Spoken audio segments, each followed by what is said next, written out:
Առաջինը նախ որ ասում եք դրանք բոլորը օպերատիվ Երբ ամենահեշտը կագրած քո հարցերին պատասխանելն է, որովհետև շատ կանխատեսելի են քո հարցերը։ Օպերատիվ տվյալների իման վրա են, բոլոր դեպքերում դատական վճիռ չկա։ Ոնց է որ բոլոր ձեր կուսակիցները ասում են տերոր է, ասում են ահաբեկություն է, բայց դատական որևէ վճիռ չկա ու բացի այդ հեղափոխություն որևէ։ Ինչի համար եղավ, որպեսզի ամեղության կանխատեսվածը չխախտի Հարգելիս, որևիցե մեկի այդ ասածը չի վերաբերվում վճռին եւ չի հանդիսանում վճիռ։ Այն գնահատականները, որոնք որ տրվում են, դրանք քաղաքական գործիչների գնահատականներն են հիմնված այն ինֆորմացիայի վրա, որը որ տվել է համապատասխան իրավապահ մարմինը։ Հիմա հոկտեմբերի 27-ին ներողություն եմ խնդրում, հոկտեմբերի 27-ին, երբ որ տեղի ունեցավ տերորիստական ակտ, միջև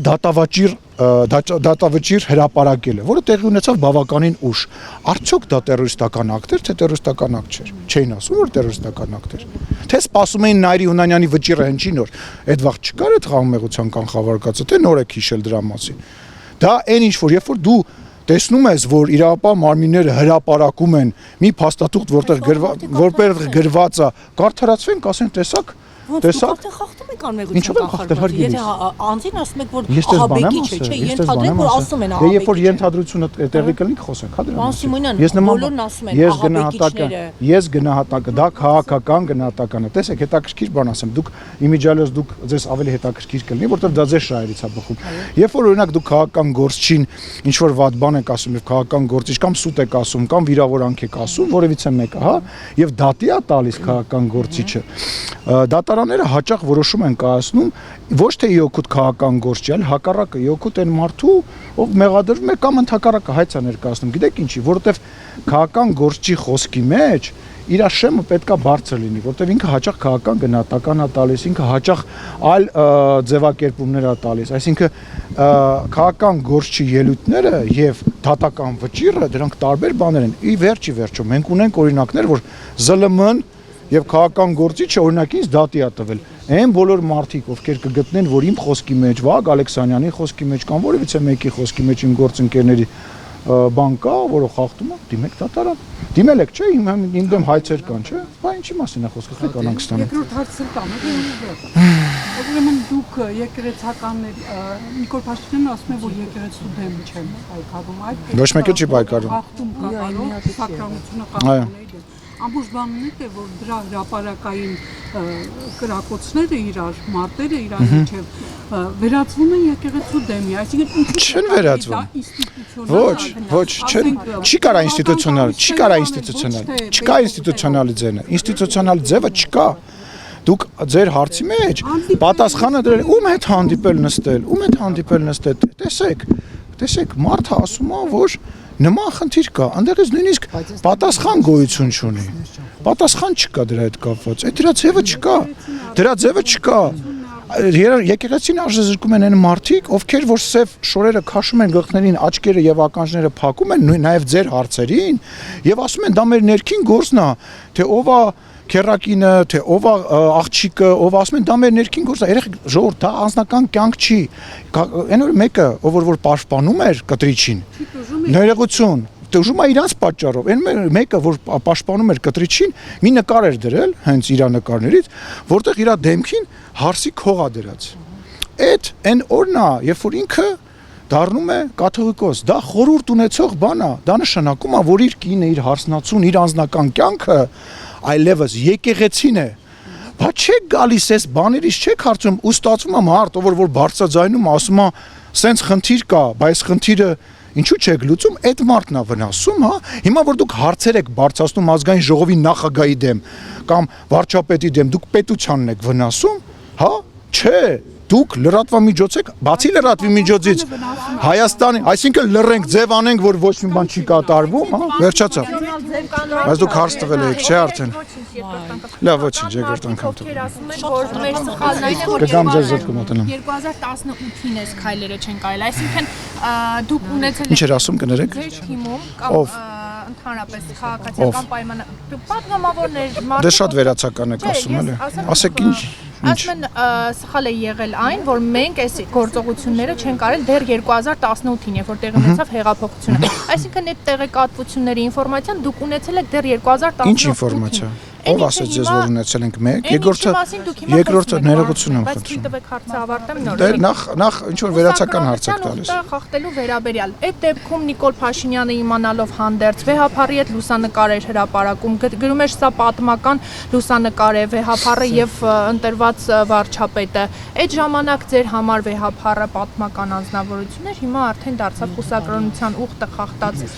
հոգեվորական։ Դուք մտածում եք այդ հարցը, որ դուք տես կառուցում եք ձեր պատասխանը մեջը դնում եք, ես պետք է գլխով տնտում բացնեմ, ասեմ այո կամ ոչ։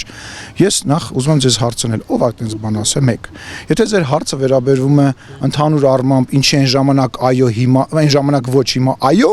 եթե կրճատենք էլի այդ ձեր ելույթը, որ դուք ունեցաք, ձեր ցանկությունները, ձեր էմոցիաները, ձեր վերաբերմունքը դրեցիք դրա մեջ, բնավ չէ։ Մարդիկ նայում են, չէ՞, իրանց գնահատականը կտան։ Դա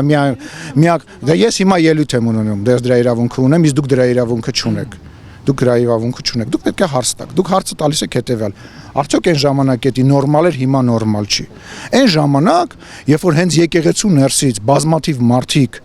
գալիս էին եւ բողոք կար, հենց մենք որևիցե ձևով չենք ուզեցել մասնակցել, որովհետև չենք ուզեցել խառնվենք դրա մեջ եւ նման ինֆորմացիայի մեջ նույնիսկ չենք մտել եւ չենք խորացել։ Եվ չի եղել այդ ինֆորմացիան։ Այո, խոսակցությունները միշտ եղել են։ Այո, միշտ խոսակցություն եղել է, որ Կտրիչ Ներսյանը երեխա ունի, միշտ այդ խոսակցությունը եղել է, բայց երբևիցե դրա մեջ չենք խորացել, չենք մտածել։ Բայց երբ որ, հա? Բայց ինչ է։ Հարգես ասում եմ, չեք, հիմա ինչու, իսկ ինչի մի չգիտեմ, Փայլակ ջան, որ տեսնես Նիկոլ Փաշինյան հարցերը։ Չէ։ Մի րոպե, Դուք որակեցիք։ Դու երկու հարց ես տվել։ Բայց շատ ագրեսիվ։ Ես ագրեսիվ չեմ, Իսկ գլխավոր դատա։ Ինչ ա եղել, Սոնա։ Ասում եմ ինչ եղել։ Ինչ ա եղել, ինչն եմ Շատ ագրեսիվ։ ագրեսիվ եք, Նարեկին կոպտեցիք մեր Նարեկին չեմ կոպտել։ Շփումներում Նարեկին մի խառնեք։ Իսկական է, ես Նարեկի հետ ոչ մի Ձեր խնդիր չունեմ։ դիտությամբ ես իմ հարցը ուղեմ, իսկ գլխավոր դատախազության գործելավոճը դուք շոու Մեր չեք օֆիսի համարում։ ռեպորտաժների Ինչ ա դա, որը, հա։ 2 տարի առաջ, 1 տարի առաջ Միքայել Սրբազանը հայտարարում է նույնը, ինչը որ Ինչ լավ հայտարարել է արտվեցիր այդ հիմա։ հարցը ուզում եմ այդ հարցը։ Եվ գլխավոր դատախազը ասում է արարքը տեսել եմ։ հանցանք չէ։ Արարքը հանցանք չէ, մինչդեռ արդեն հանցանքի կրկնությունը նոր լույսի ներքո համարում է հանցանք։ Այ 3 որ չէ, տեսեք, այ 3 որ օրինակ լսեիք քննչական կոմիտեի ղեկավարին, ինքը ձեր հարցին պատասխանել է։ Ուզում եք նույն բանը ես կրկնեմ։ Ես ուզում եմ որ դուք ասեք քննչական կոմիտեի նախագահինը ես հիմնավորում չեմ համարում։ Դե նույն բանն էլ ես եմ ասում, գնացեք լսեք, երկրորդում եմ իր ասած։ Ասեք մենք Այն ժամանակը նախ մարդը վերահաստատել է, որ ինքը դա նկատի ունի։ Այսինքն եթե քննչական կոմիտեի մոտ կամ դատախազության մոտ ինչ որ կասկած ա եղել, որ մարդես միգուցե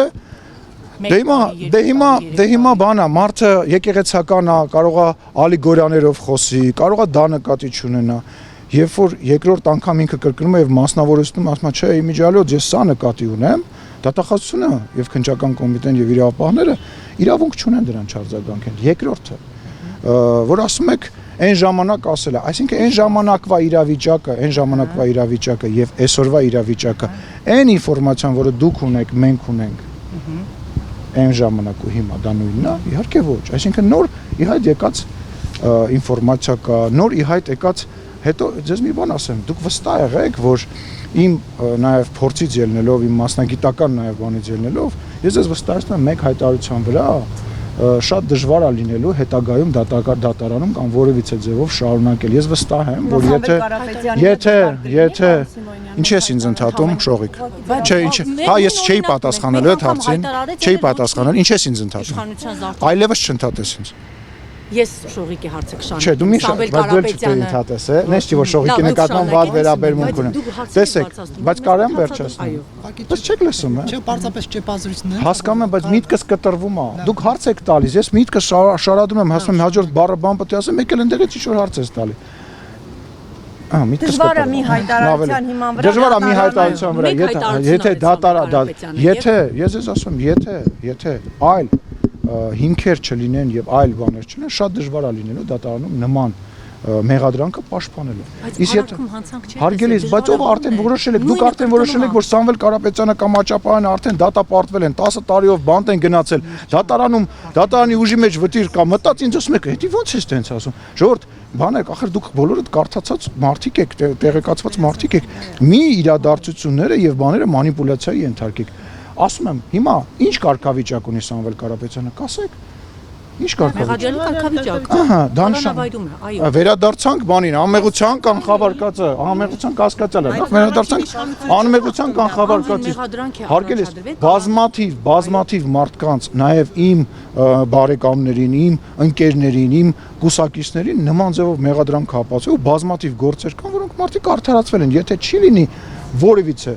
հանցակազմ։ Ես ես վստահեցնում եմ որևիցե մեկը բանտ ուղակի չի գնում Հայաստանի Հանրապետություն, չի գնում։ Ձեր բարեկամի դեպքում չի արդարացվել։ Ինչա՞, կարդարացվի։ Ես վստահ եմ, որ այդ գործը քանդվել է։ Ես վստահ եմ, որ քանդվել է։ Արդեն քանդվում է։ Բայց առաջինը իշխանությունն է խախտում։ Չկա դատական որոշում, անմեղության կանխավարկած չեք հաշվի առնում եւ Ոնց չենք։ Տեսեք, միանգամից որոշում եք, որ ահաբեկչությունը տեղ ունեցել, նրանք ահաբեկիչ չեք դուք դատապարտում, իրենց կողմն եք չկա տենց բան, ախր սխալ եք ասում։ Հիմա լավ, մի հատ ձեզ հարց տամ, չէ, ես նոր խոսում եմ դրա մասին, որ դրանք քաղաքական գնահատականներ են եւ քաղաքական արձագանք է։ Հիմա, երբ որ նման ինֆորմացիա է դուրս գալիս, երկու հոգի պատի տակ գյուլ ենք։ Այս անասուն, հա?